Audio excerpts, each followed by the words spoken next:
Genesis 41. When 2 full years had passed, Pharaoh had a dream. He was standing by the Nile when out of the river came up 7 cows, sleek and fat, and grazed among the reeds.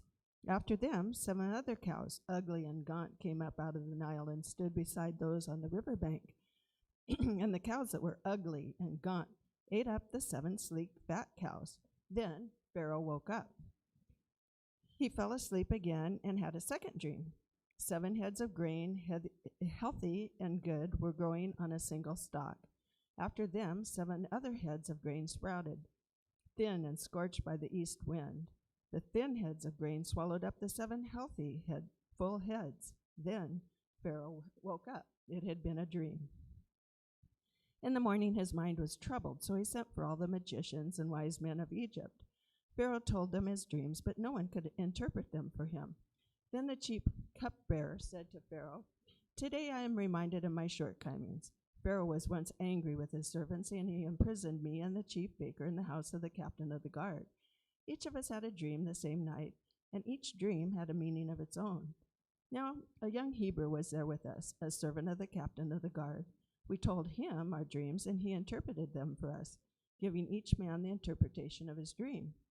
And things turned out exactly as he interpreted them to us. I was restored to my position, and the other man was impaled." So Pharaoh sent for Joseph, and he was quickly brought from the dungeon. When he had shaved and changed his clothes, he came before Pharaoh. Pharaoh said to Joseph, "I had a dream, and no one can interpret it. But I have heard said of you that when you hear a dream, you can interpret it." "I cannot do it," Joseph replied to Pharaoh, "but God will give Pharaoh the answer he desires." Then Pharaoh said to Joseph, "In my dream, I was standing on the bank of the Nile. When out of the river there came up 7 cows, fat and sleek, and they grazed among the reeds. After them, 7 other cows came up, scrawny and very ugly and lean. I had never seen such ugly cows in all the land of Egypt. The lean, ugly cows ate up the 7 fat cows that came up first. But even after they ate them, no one could tell that they had done so. They looked just as ugly as before. Then I woke up. In my dream, I saw 7 heads of grain, full and good, growing on a single stalk. After them, 7 other heads sprouted, withered and thin and scorched by the east wind. The thin heads of grain swallowed up the 7 good heads. I told this to the magicians, but none of them could explain it to me." Then Joseph said to Pharaoh, "The dreams of Pharaoh are one and the same. God has revealed to Pharaoh what he is about to do. The 7 good cows are 7 years, and the 7 good heads of grain are 7 years. It's one and the same dream. The 7 lean, ugly cows that came up afterward are 7 years, and so are the 7 worthless heads of grain scorched by the east wind. They are 7 years of famine. It is just as I said to Pharaoh. God has shown Pharaoh what he is about to do. 7 years of great abundance are coming throughout the land of Egypt, but 7 years of famine will follow them. Then all the abundance in Egypt will be forgotten, and the famine will ravage the land. The abundance in the land will not be remembered, because the famine that follows it will be so severe. The reason the dream was given to Pharaoh in 2 forms is that the matter has been decided by God, and God will do it soon.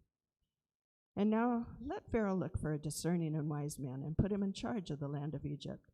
Let Pharaoh appoint commissioners over the land to take 1/5 of the harvest of Egypt during the 7 years of abundance.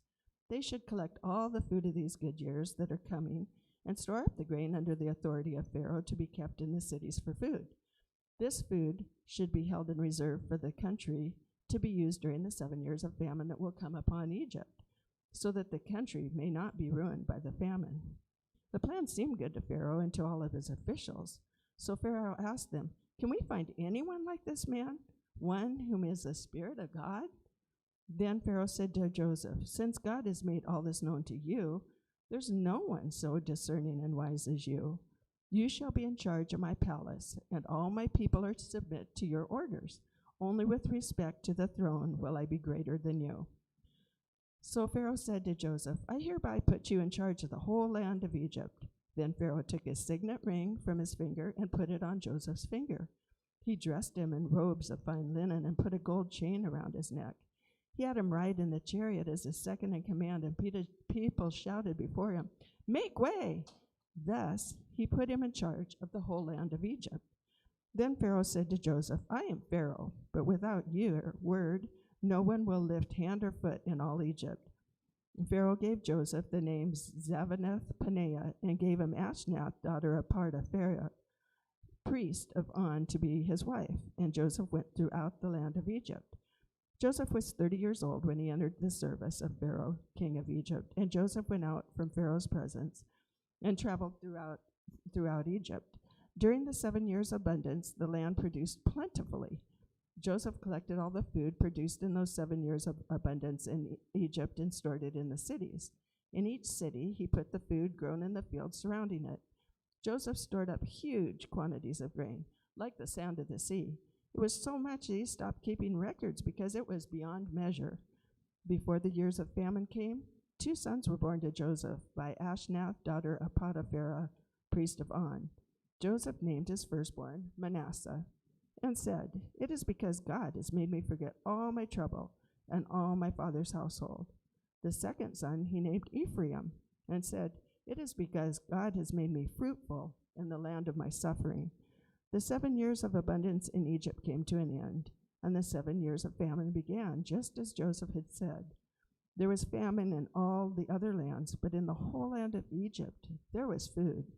When all Egypt began to feel the famine, the people cried to Pharaoh for food. Then Pharaoh told all the Egyptians, "Go to Joseph and do what he tells you to do." When the famine had spread over the whole country, Joseph opened up the storehouses and sold grain to the Egyptians, for the famine was severe throughout Egypt. And all the world came to Egypt to buy grain from Joseph, because the famine was severe everywhere.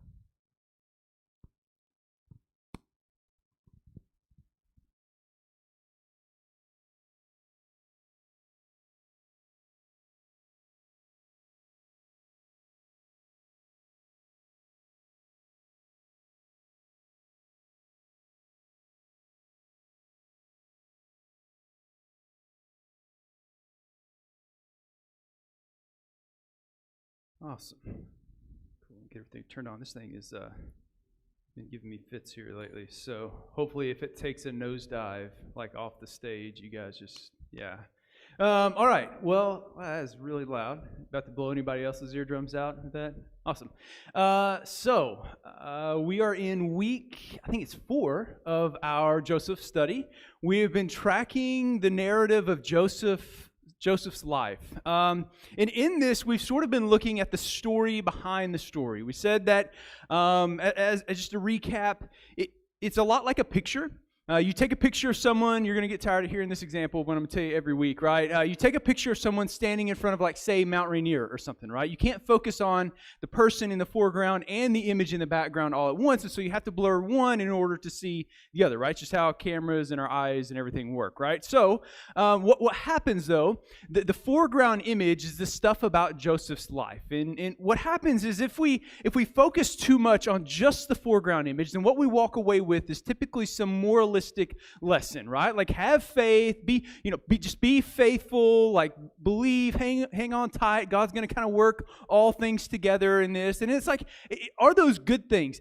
Absolutely. There's some really, really good things that we see in the foreground of the story, like truths that I believe that we're really meant to hang on to. But in the background, there's actually a story behind the story. That this story's, like, the beauty of this story is it's telling another story that hasn't yet happened, and that is the story of Jesus. And so every week we've been looking at how this story points our eyes forward to the ultimate story of Jesus, because that's the story that has the ability to change hearts and lives. Everybody tracking? Everybody gets a story behind the story. That's what we've been doing, and today is going to be no different. But before we get into today, I want to talk about mirages. Oasis and a mirage, right? What is a mirage? I guess it's technically nothing. I guess it's not a thing, right? But it's a thing that you see, you know. I mean, if you're scientific, I guess it's like, you know, when the sun reflects off of the distorted heat waves in the atmosphere, you know, when viewed at less than a 15-degree angle, I guess then you see a mirage. But like, really, it's something that isn't there. Has anybody ever seen like a legit, like real mirage? Any of you guys like been in the desert and seen like a real mirage? I mean, you see sort of the little road mirages and stuff when it's real hot out. You see it looks like water running across the road. But in the desert, you may have been there and seen like a legit like mirage before. Dude, it looks like water. It really does. It looks like a puddle or a pond, and it's even reflective. And so if there's like trees or something, it looks like you can see the trees in the water. I tried to find some pictures, but nothing really did it justice, right? But mirages, like they're not really a thing. They're not a thing. Are mirages dangerous? I'm getting yes, and I got some no head shakes. Well, I mean, because a mirage isn't technically anything, I guess a mirage isn't dangerous, but what a mirage can cause someone to do, like, that could be dangerous, right? I mean, like, I guess in the cartoons, you know, Bugs Bunny, he'll go and he'll drink and he finds out he's got a mouthful of sand. I don't think it quite works that way, but there are plenty of stories about people who are already in kind of bad shape, and they see a mirage off in the distance, and what they don't realize is that's actually like, you know, on a flat surface, that may be 7, 8, like 9 miles away. And so people will take a course diversion of what may ultimately turn out to be like 20 miles. And if you're already hard up for water, then like this is a bad situation, right? Now, chances are if you get there and it turns out to be an oasis, then like good gamble, right? You're doing good, right? So mirages and oasis. I want to just lay that imagery before you today for a reason that will become really clear here in just a minute. But before we do that, I want to sort of like backtrack through Joseph's story, because I see some new faces this morning, and I want to retell Joseph's story rather quickly. You've just heard what we call Joseph's exaltation in Egypt. And did I miss something in that? Is Joseph naming his sons? Is that chapter? Is that the next chapter? Was it Manasseh and Ephraim? Did I just like have a stroke or something? Because I like totally missed that, you know? Like, anyways, thank you. Awesome. Glad to know that, because I was having a silent freak out moment up here, because I'm like, oh my gosh, none of my notes work anymore. And so I'm glad it was just me. So so let's go back and let's track Joseph's story from sort of the beginning. Genesis 37, we pick up. And we meet Joseph, and things are going pretty well for Joseph. So 11 other brothers. He's also got some sisters thrown, big family. We know that by the time they end up in Egypt, there's like 75 plus of them that are there, right? But big family. And Joseph is like the favored son from the favored wife. In fact, his dad gives him something. What does his dad give him, for those who know the story? Coat of many colors, right? You guys are tracking. You guys are good. He gives him the coat of many colors, and this is sort of like to signify his special place in the Father's eyes, and he's got this sort of authority over his brothers, and being one of the younger brothers, how does that sit with the older brothers? Not super great, right? Like, and so they actually hate Joseph, and over time things just get worse, and then it just gets really worse because Joseph has this dream that his brothers and his father and mother, they bow down to him. How does that go for a family who already hates you? Probably not super great, right? And it doesn't, actually, because he catches up with them. He catches up with them out in the wilderness. They're sheep and goat herders, and they're like talking about, well, do we kill him? What do we do with the body? You know, that's the situation that he rolls up on. And one of his brothers steps in and says, no, let's just throw him in a pit. So they throw Joseph in this pit, and they decide to sell him to these Ishmaelite slavers. So they pick him up, they make a quick dime, they tear up his robe and tell, you know, this big fancy lie to their father. Joseph's been torn apart by wild animals. So Joseph's story, like, really quickly. I mean, this happens within a span of like 5 verses. I took way too long to tell you that, but 5 verses, right? That's how long it takes to get to Joseph, like in the pit, you know, not super long, right? And he's sold into slavery in Egypt, so he's far away from home. He doesn't have his fancy coat. He doesn't have his place at the Father's house anymore. Like, he doesn't even have his freedom. And he's in a land that actually hates the Israelites. At this point, they're not the Israelites. They're just Hebrews, right? Like, but they hate his people. They're not very well liked.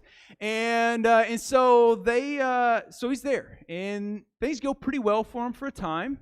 And then he's accused of something that he doesn't do. and that gets him thrown into prison. So unjustly imprisoned, unjustly like sold into slavery. Things going great for Joseph at this point? No. And when we left off last week, he'd interpreted a dream for a couple of guys and said, hey, just when you leave, please remember me. And anybody remember what the very last words of the last chapter were? And they forgot him. They actually didn't remember him there. And for 2 years, we find out like he's there stuck for 2 years in prison. And we don't really even know how long he had been there before that. Like maybe he'd been there for a while in prison, but we know he spends another 2 years even after he interprets the dream. Like things are going really, really bad. Like rock bottom is where Joseph is at. That's where we left Joseph at last week. And then what happens? Does this story take a turn up or down?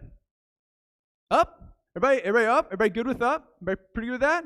I'd say up, right? Like, dude, he goes from literally an imprisoned slave to now, what Miss Patsy just read, he is second in command. He's vice president in Egypt, right?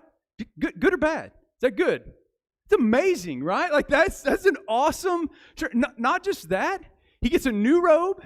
He gets a ring. He gets a signet ring of Pharaoh. Man, that's like Pharaoh like commands this, right? He puts that ring down on a piece of wax, and that's Pharaoh's signature essentially, right? Like he has the power and authority of Pharaoh. So, like last week, dude's in prison, rotting away. This week, he's like riding in chariots.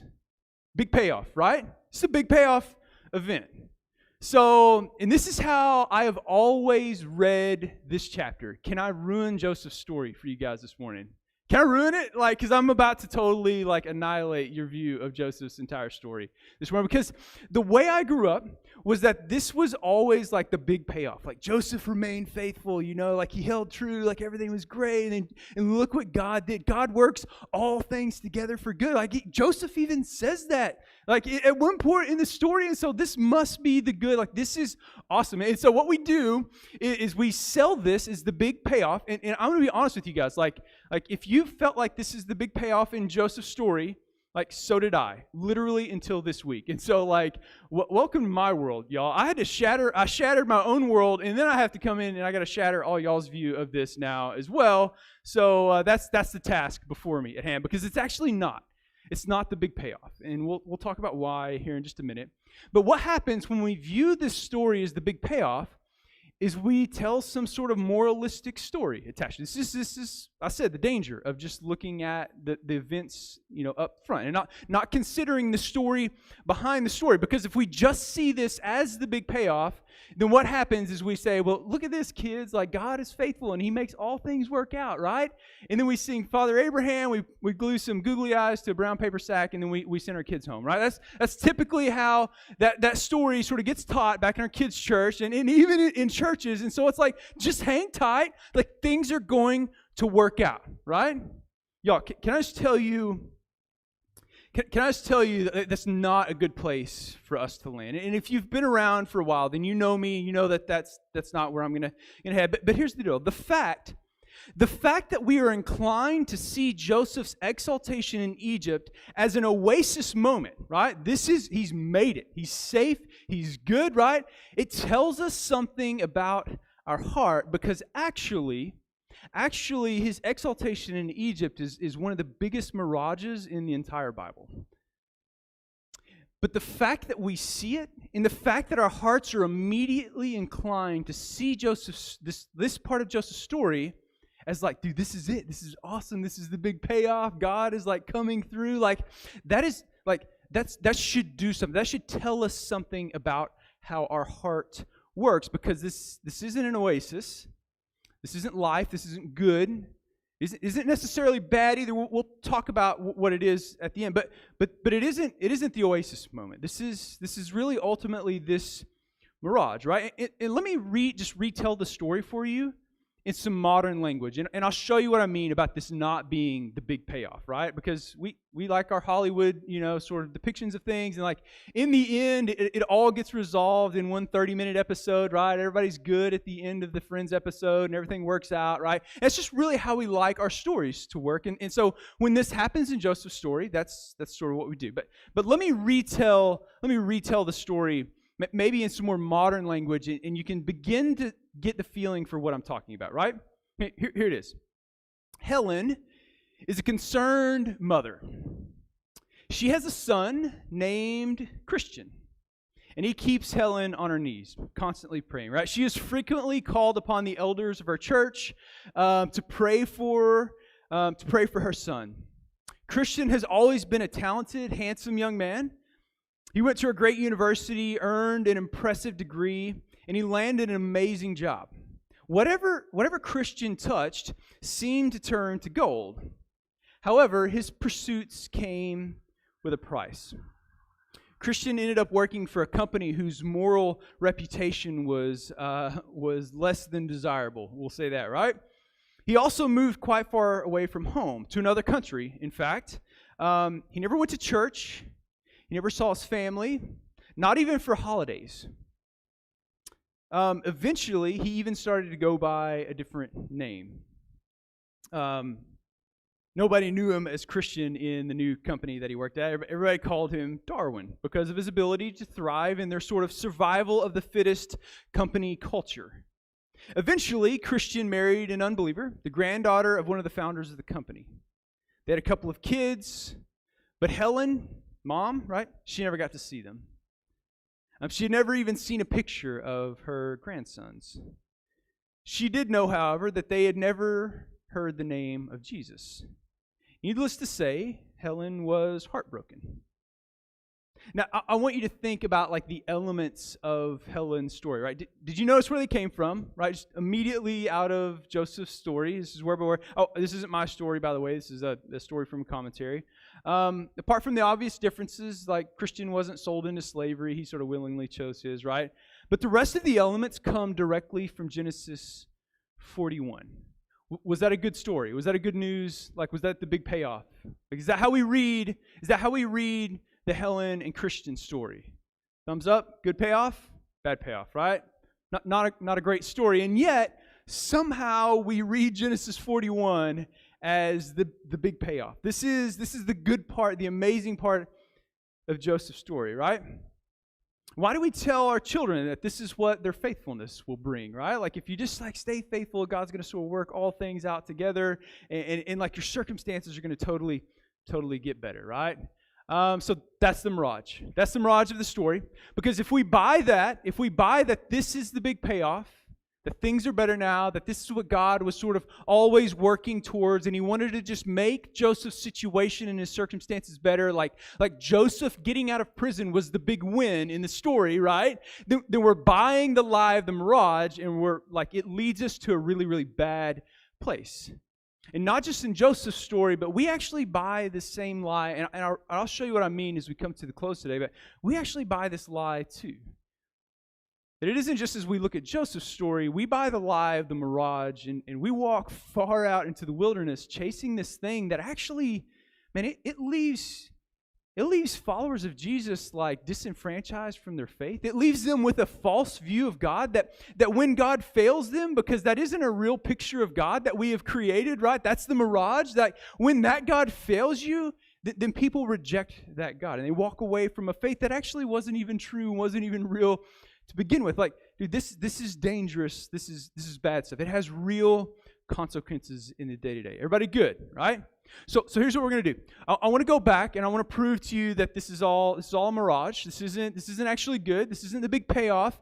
But we got to look at a few elements of Joseph's story. So we're going to go back in, and we're going to take a few things that are meant to really like point our eyes to the fact and like little breadcrumbs, hints, if you will, that say that like actually there's something else going on here. Like don't fall asleep. Don't just read the story as though this is the good thing that's happening, right? There's things that are happening that are meant to draw our attention to that. You guys good? We're going to do that as we see a comparison. Joseph's life in Egypt versus his life with his father. Everybody good? Everybody good with that? Everybody cool? Okay. I know it's hot. Everybody hot already? No? Everybody good? Dude, it took like 2 seconds this week. Like, it was really comfortable when I was sitting down there and I stood up on stage and, like, I'm sweating terribly. So, anyways, yeah. All right, here we go. First one, we see that there is a pagan king and kingdom versus the patriarch's house. So let me just explain how this is going to work, right? This is first a contrast between Pharaoh and his father, Jacob, right? At Jacob's house, it's just Joseph's father, right? Jacob's house is in the promised land. And Joseph was an asset to Jacob's house, right? He had the coat of many colors. He kind of ran the family business there at the house. He even bossed his brothers around a little bit. Like he had power, he had authority there at the father's house. But in Egypt, right, he continues this trend, right? He's second in command to Pharaoh, but not as a free son. He's an enslaved outsider. Joseph was a slave to Potiphar. Although Joseph ran the prison, he was still an imprisoned slave. And here's the crazy irony, right? The crazy irony is that even though Joseph is essentially second in command in Egypt, like if you thought about this, he's actually still an enslaved outsider. Only now his master is a pagan who is worshipped as a god. Like actually, when we begin to view the story this way, Joseph's situation is actually taken a step in a worse direction because he's still enslaved. He's still an outsider, but now he reports directly to a master who is worshipped as a god. Like everything contrary to how Joseph was raised. It's funny, like every time I made rank in the military, Jack would ask me, he would be like, so are you the boss now? And I'm like, no, it doesn't really work that way, you know, like unless your name is the honorable Mr. whatever, right? Like you answer to someone. I've always thought that's like sort of funny, like watching 4-star generals like at an assembly or some sort of thing, and like a congressman or like, you know, something happens, like somebody really important, and you realize like, dude, a 4-star general still has to like snap to attention and salute, right? Like it doesn't matter who you are, like you always have another boss, right? That's not the case at the Father's house, is it? Like things are different. Like there's an authority.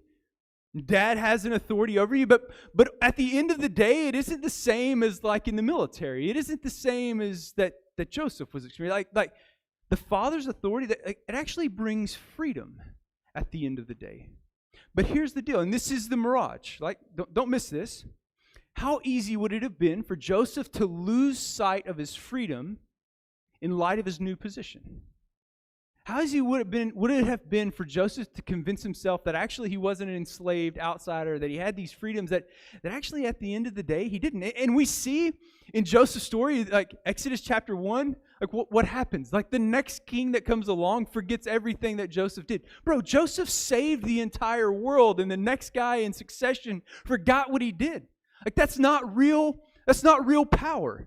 But how easy would it have been for Joseph to like sort of tricked himself into thinking that he did have real power, that his circumstances were now somehow better because of where he was at. How easy would it have been? And yet, it would have been a mirage if he would have done that. You guys see how this works, right?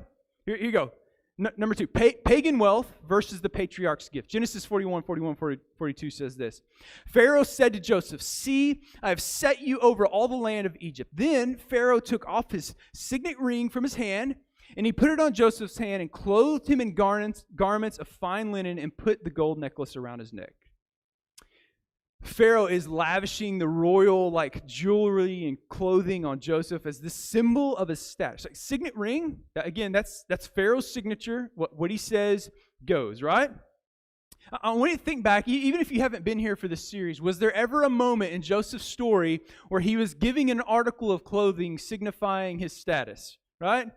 Yeah, right? Like at the very beginning of his story, right? Like, but given how messed up Joseph's family history was, how easy would it have been for Joseph to really find comfort in all of those things that Pharaoh gave him, right?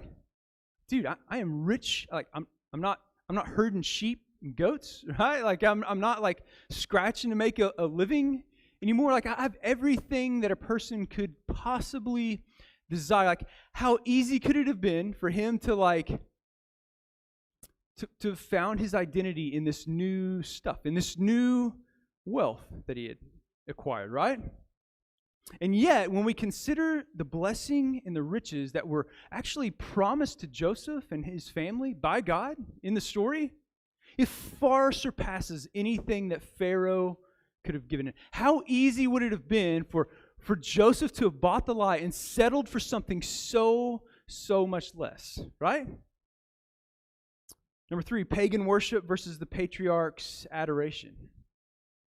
If you remember back to one of our first sermons in this series, I told you that Joseph's story happens around the sequence of dreams. You guys remember that? The sequence of dreams. And they come in these pairs. And the first set of dreams happens like it's Joseph. And he has these 2 dreams about how his father and his brother and everybody's going to bow down to him. And then the second set of dreams comes from the baker and the cupbearer and all that stuff. And then we looked at that last week. And then this week we saw the third set of dreams.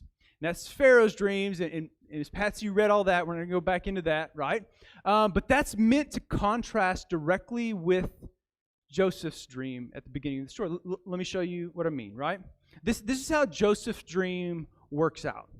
Notice the theme of bowing the knee. He related his dream to his father and to his brothers, and his father rebuked him and said to him, "What is this dream that you have had? Shall I and your mother and your brothers actually bow ourselves down before you to the ground?" Like, bro, we ain't bowing down to you, man, you little twerp, right? And his brothers are like, "I'm gonna throw you in a pit, man." Like this didn't go well. No one bowed the knee. If this was like a message from God, they had obviously missed it, right? Because it ends in Joseph in prison, enslaved in Egypt, right? But contrast that with how Pharaoh's dream ends up that we just read, right? And he had him ride, this is Genesis 41, 43, and 44. He says, "And Pharaoh had him ride in his second chariot, and they proclaimed before him, 'Bow the knee.' And he sat him over all the land of Egypt. Moreover, Pharaoh said to Joseph, 'Though I am Pharaoh, yet without your permission no one shall raise his hand or foot in all the land of Egypt.'" Do you see a striking contrast between the way these 2 dreams actually worked out? It's a breadcrumb, right? This is good, right? Like, this is surely what God meant for Joseph, right? By Joseph having that first, is this what God meant? Is this what God meant by this, right? Everybody's bowing the knee to me, right? This is surely what he meant. Jacob and his brothers were just too hard-hearted. They just missed something, right? They didn't understand what God was doing. I mean, Joseph, he knew those dreams came from God, right? So if Jacob and his 11 brothers had a problem with it, they didn't have a problem with Joseph, man. They had a problem with God. Like, how easy would it have been for Joseph to begin to rationalize this? And like the treatment, man, I did not deserve what I got from my brothers just because of this dream that I had from God. Because look, it's coming true, right? Like, how wrong were they to do that? Like, how easily could this have, just imagine Joseph thinking about this as he's riding, in the chariot through the streets and he's watching people bow the knees. He comes, how easy would it have been for Joseph to begin to buy this lie, and real bitterness and real resentment begin to well up against his family? How easy would that have been? And yet, that was a mirage. Pagan identity versus the patriarch's name. Moving through here pretty quick. Yeah, man, we're actually going to get out of here maybe early today. Fingers crossed, y'all. Here it is. Pagan identity versus the patriarch's name. Genesis 41, verse 45. Then Pharaoh said to Joseph, then Pharaoh named Joseph Zaphenath-Paneah. Now, we actually have to move a little beyond the Joseph narrative to understand what's happening in this one. Genesis 17, earlier in the story, we see God give this guy named Abram a new name. It's big, it's huge, it's significant. It tells us all sorts of things about how Abraham is going to live and act and how his story is going to work out. Like God changing this guy's name is a big deal, right? A few chapters later, Genesis 32, we see Jacob, which is Joseph's father, actually has this encounter where he wrestles with God all night long. Weird story, right? But at the end of the story, he gives him a new name. He's not Jacob anymore. He's not deceiver or supplanter, right? Up to this point in Jacob's story, that's exactly what he's been. He's been a deceiver. He's been sort of shifty, working behind the scenes, doing things. And God says, you're not that guy anymore. You're not going to live that way. You're not going to do those things. I'm giving you a new name, Israel, right? And it had meaning and it had significance to it. And man, it goes on to tell us things about his character.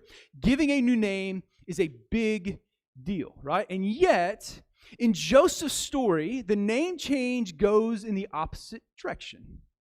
It isn't given by God. It's given by a pagan king.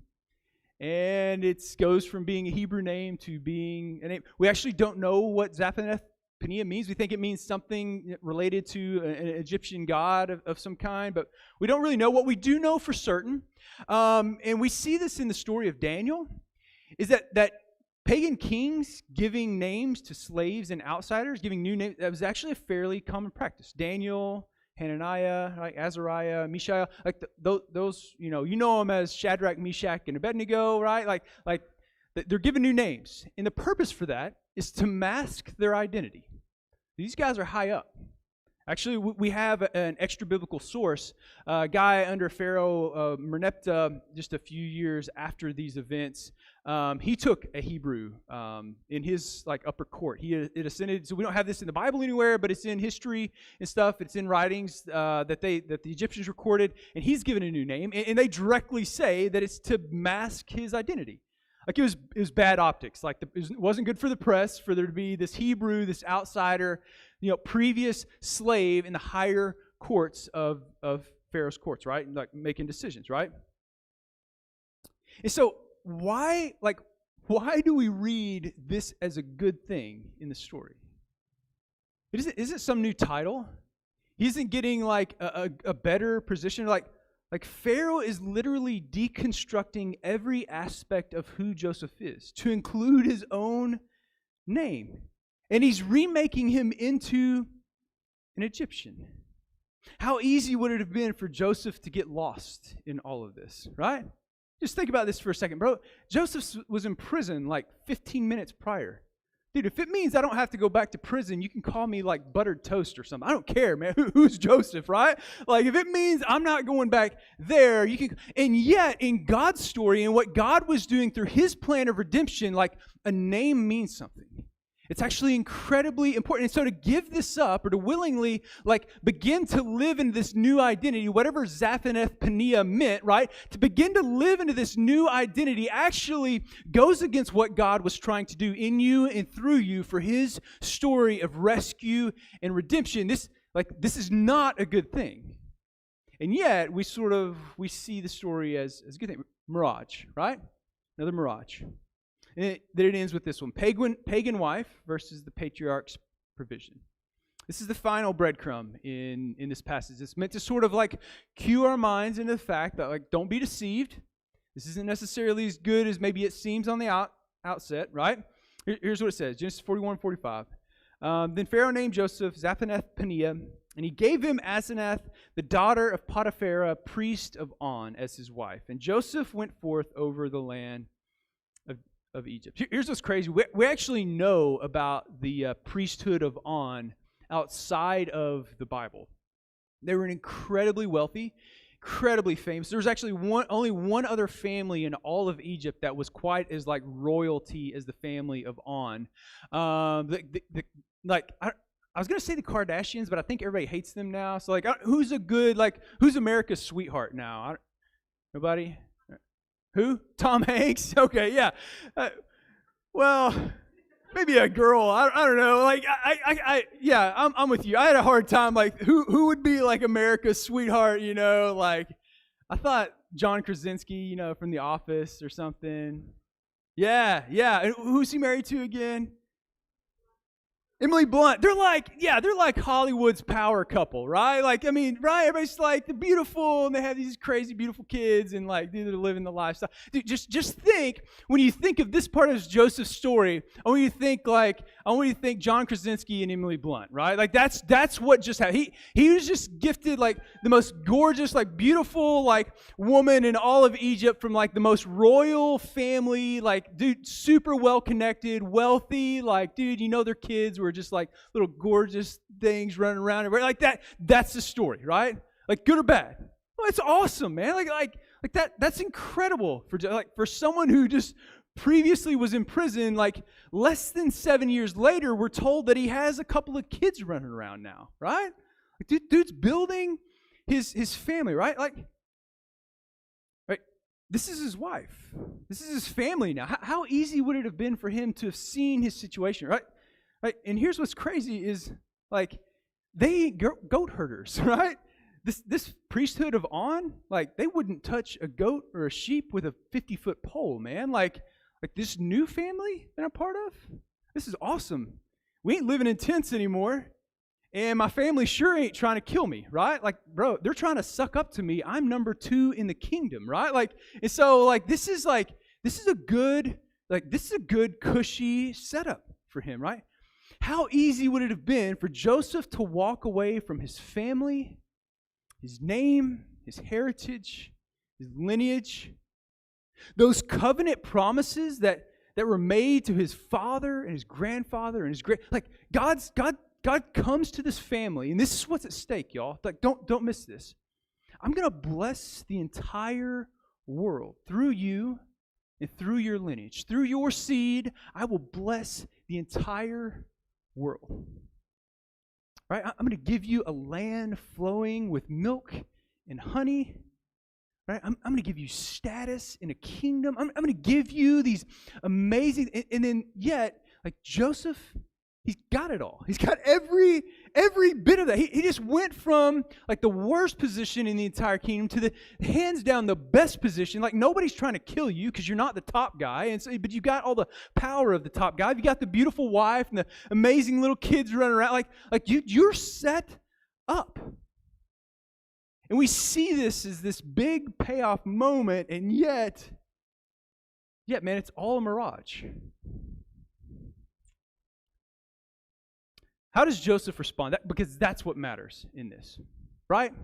These things like the status, the power, the money, the family, guys, these are amoral. It's like a brick. A brick doesn't have morals. It doesn't have an inherent morality to it. Like, you can throw a brick through a window and rob somebody's house, right? Or you can build a hospital with a brick. A brick's morality lies completely in what you do with the brick, right? And so here's the deal. Although these things are a mirage, right? Like I told you, a mirage is dangerous because of what it can cause us to do. And so how did Joseph respond to all of these things?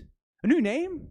It really isn't bad, right? But what he does and how he begins to live into that identity, the money, status, dude, letting it go to his head, letting it prop up an ego, letting him, maybe Joseph got a little taste of power and decided, like, bro, I'm gonna go after all the people. Like Potiphar's wife, dude, you messed up, man. like look where I'm at now. Look what I could do to you. Look what I could do to Potiphar, bro. I'm your boss now, right? Like think of what this could have done in Joseph, like with this sort of power, sort of prestige and money and family connections, right? Like.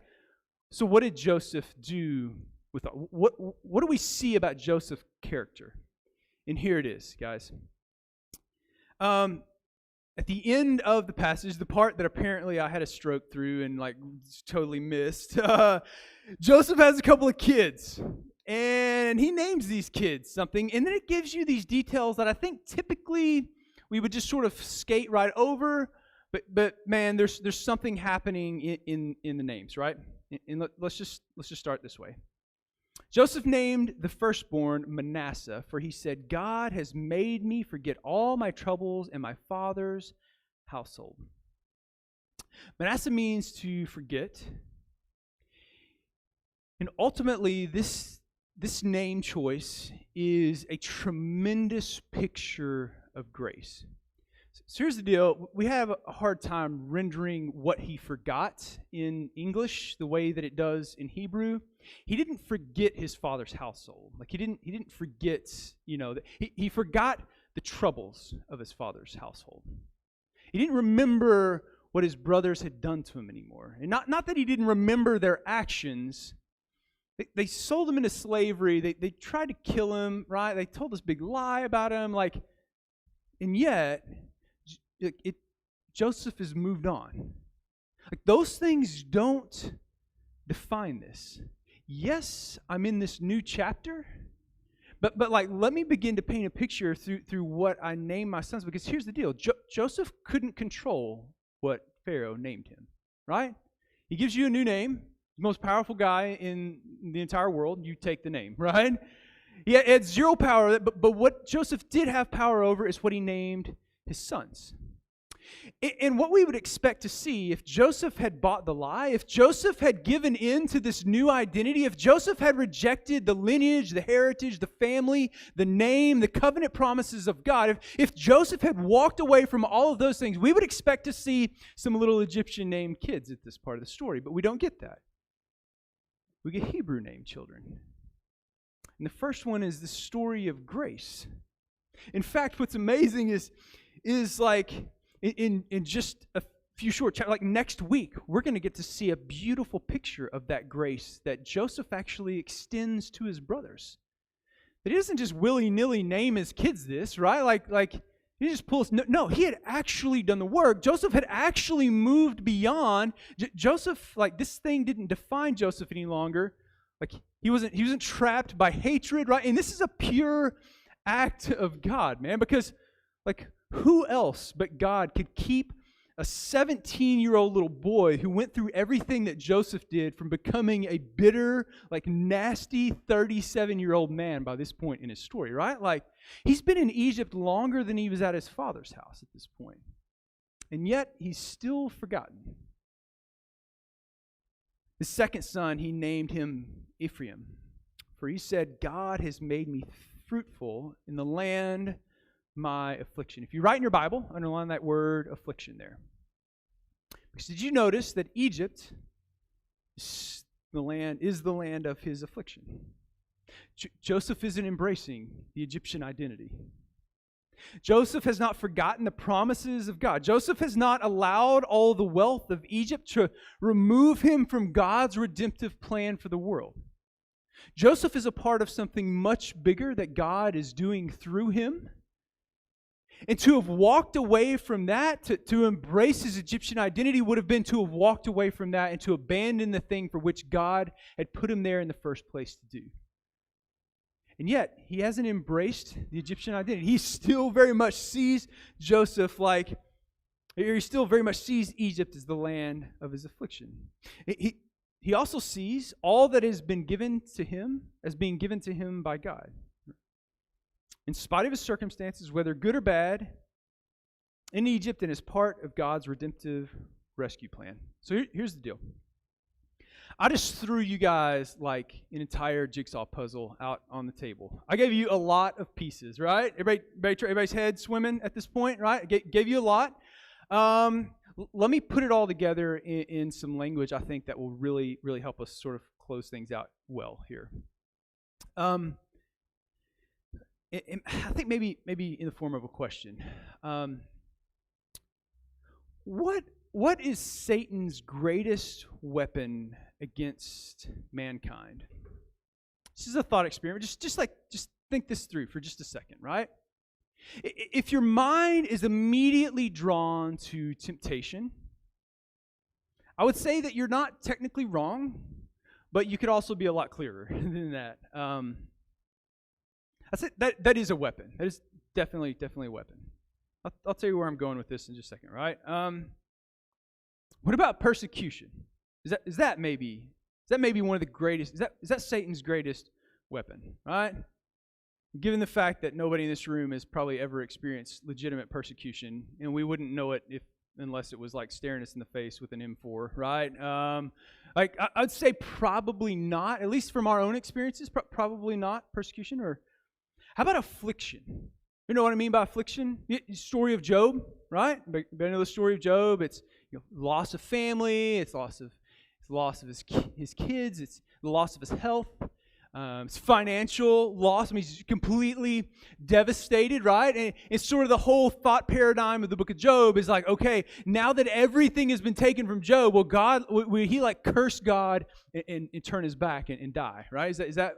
And so like Satan kind of comes before God. And he's like, well, let me take his family.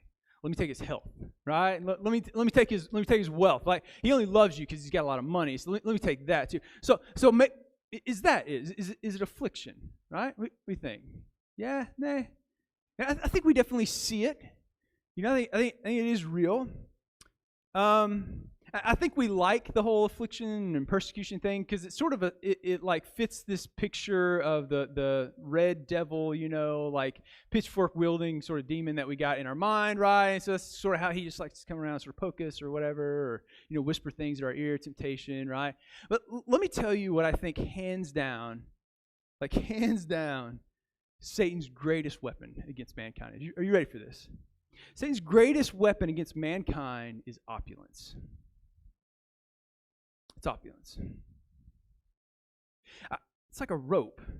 He knows if he just gives us enough of it, like we'll hang ourselves, or like a loaded gun handed to a 4-year-old, right?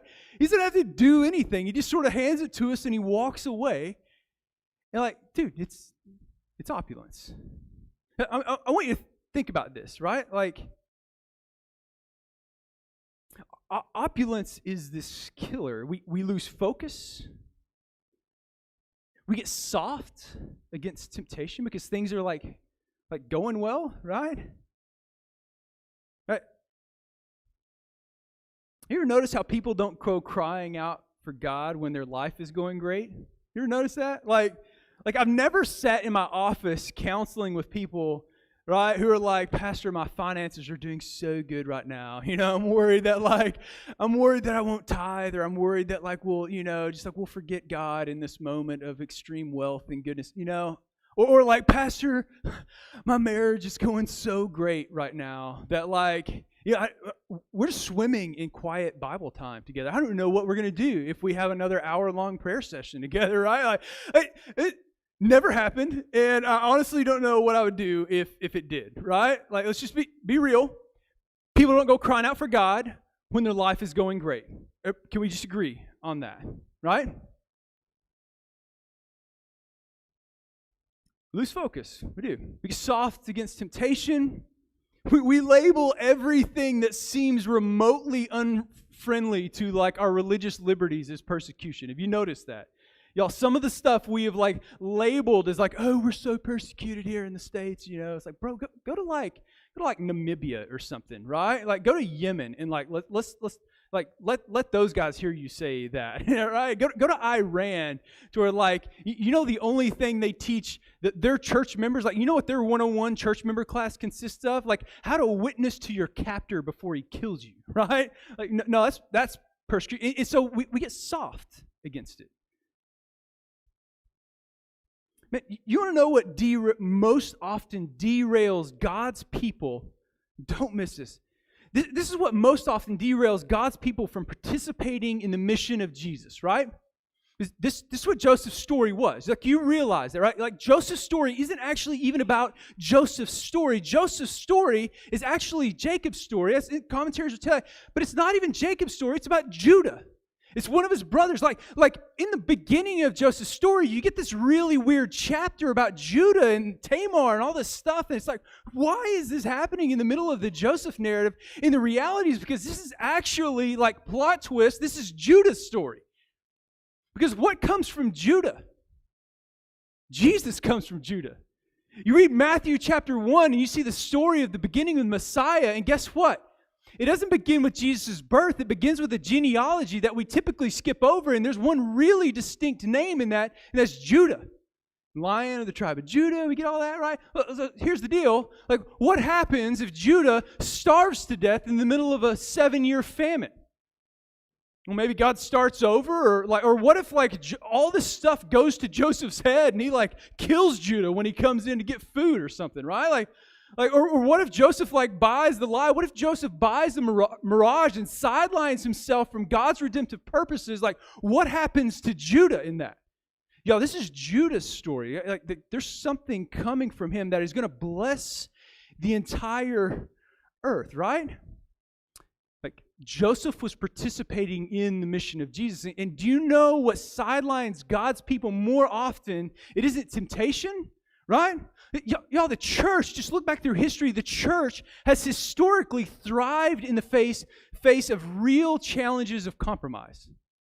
We're talking when there's some real high stakes as far as things that the government or the religious institutions has asked the people of God to do, we have shined, done well. We don't do good in opulence. We don't do well under it. It isn't affliction or persecution. Again, go back and read a little bit of church history, because it's the blood of the martyrs that is the fertilizer that grew the gospel like a weed across the face of the entire planet, right? It was Christians forsaking their own safety and lives as they marched into plague encampments to serve where nobody else would, because it was a death sentence. Yet Christians are like, bro, it's our job. It's what we do. It's what we do. This is the mission of Jesus, right? We thrive under those things, but when things go well, we got more than enough. We don't do so good. It isn't just followers of Jesus that Satan uses this weapon against. Like, check this out. Mark 10:25. Look what Jesus says. This is a story behind the story. Look what Jesus says. It is easier for a camel to go through the eye of a needle than for a rich man to enter the kingdom of God. Like, again, like, you don't have to be a Bible scholar, right? Like, people don't cry out to God when their life is going well, right?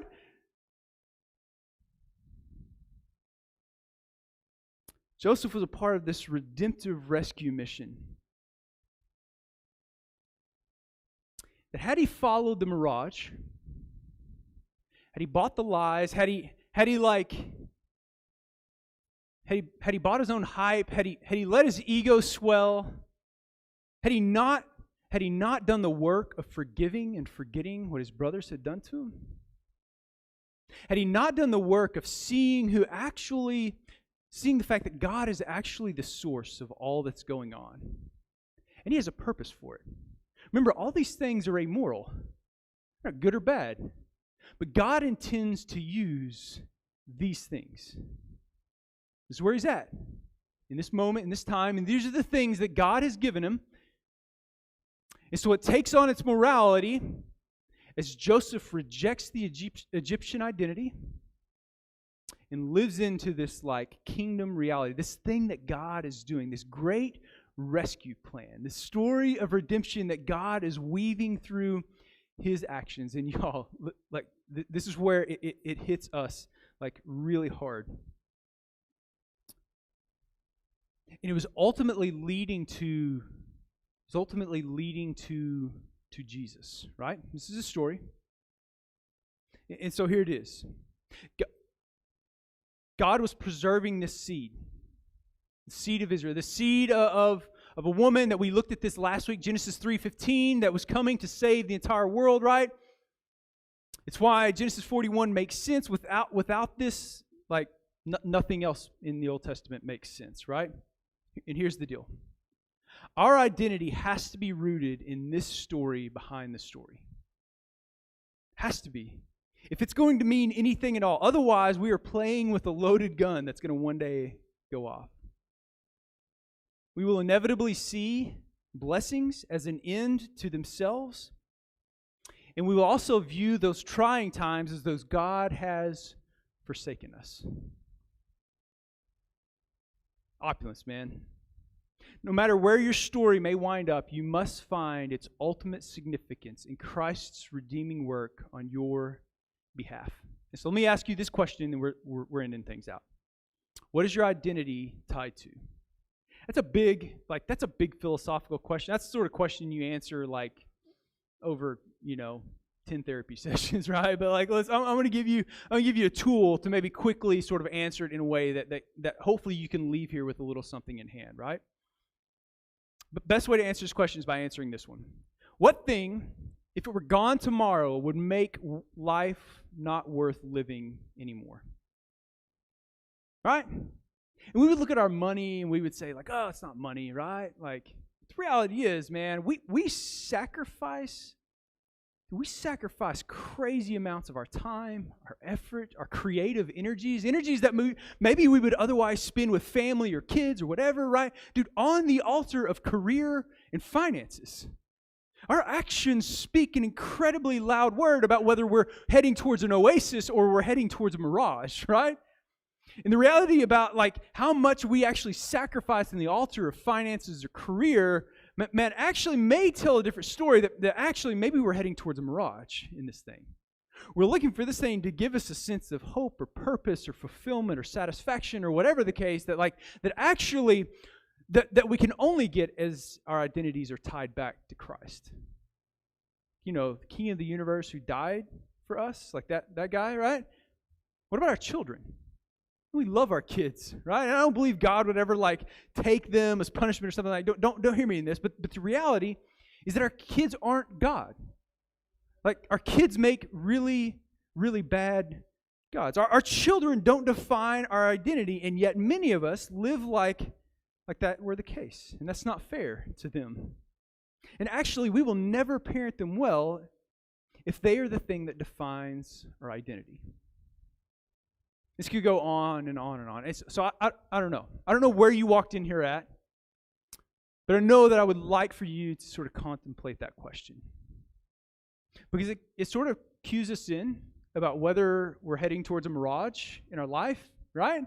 The kids, our finances, our whatever, our hobbies, our leisure activities, like our relationships or friendships or job, whatever the case, those things they're all amoral. They're not good or bad, but what we do with those things and the primacy that we give those things in our lives actually matters a lot. And so as you leave, ask that question, not just what is our identity tied to, but what thing, if it were gone tomorrow, would life not be worth living? You guys good with that? I threw a lot at you guys. We wrap it up nice and pretty and neat at the end. So I was kind of proud of that. But yeah, awesome. Guys, thank you so much for being here. We're gonna whoever wants to afterwards, we're gonna meet up front and we're gonna walk across the street, just pray over the building over there.